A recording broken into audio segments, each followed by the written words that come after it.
Hello and welcome to another exciting installment of Film Bouillabaisse. It's a special Thanksgiving edition. Very special. This is our 6th anniversary, actually, of the channel Film Bouillabaisse. Is it really? I had no idea. 2018 is when we started. Wow, and we have so many followers now.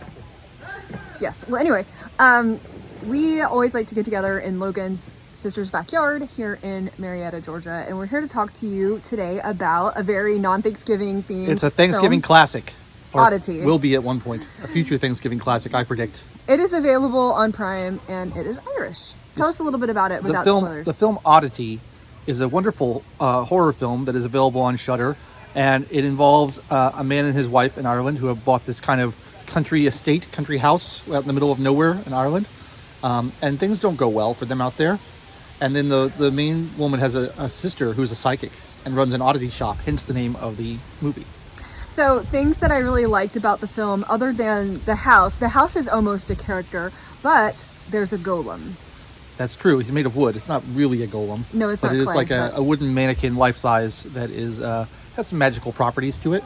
And I really like films and books that have a golem in it. There's Cavalier and Clay. There's the Jenny and the Golem and the Jenny by Helen, I think, Whitaker. So that's a nice little Wasn't piece. there an early silent film called The Golem? It's one of the yes, classics actually, of silent cinema? 1921 or something? Something like that, yeah. So here's the setup. I'm going to do this spoiler-free as possible. Yeah, go Picture for it. yourself in your Irish country estate, fairly, not a huge house, and someone knocks on your door, and your door has one of those sliding things where you can open it up and you can see the person's face. It's like a low-tech peephole with no glass in it. Yeah, very, very old school, like something you would picture in a castle or something. But Yeah.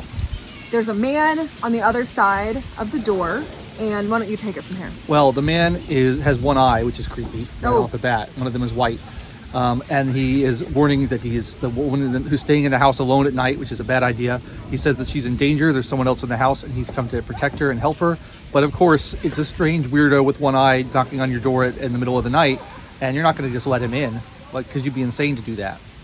Views about one-eyed people are not necessarily the views of this channel. So it makes the viewer think, what would you do? Like, what would you do if you were home alone, miles and miles from a neighbor, and someone says, hey, there's someone in your house, let me in and I will handle it. I think you and I, when we very briefly discussed this film, we had different takes on how we would handle the situation. There's no way I'm letting that weirdo into my house in the middle of the night. And I said I would open the door and run out and pretend I was letting him in, and then just like bolt out and then let him come in. And I think that's probably how I would handle it. Yeah. I hope to never be in this situation. I think one of the things this film handles really well is like lots of great kind of spooky horror tropes that it uses, and it combines in an interesting way. Subverts them even, maybe? Well, a little bit. Some of Like, it. There's just like lots of spooky elements that come together well. This country house that's all kind of stone and wood, and it doesn't really feel modern. There's a lunatic asylum where the woman's husband works, and it feels very 19th century, even though it's not. It takes place in modern times. It feels very antiquated. That's always creepy. The sister, who's a twin. Twins are creepy already, and then she's also blind.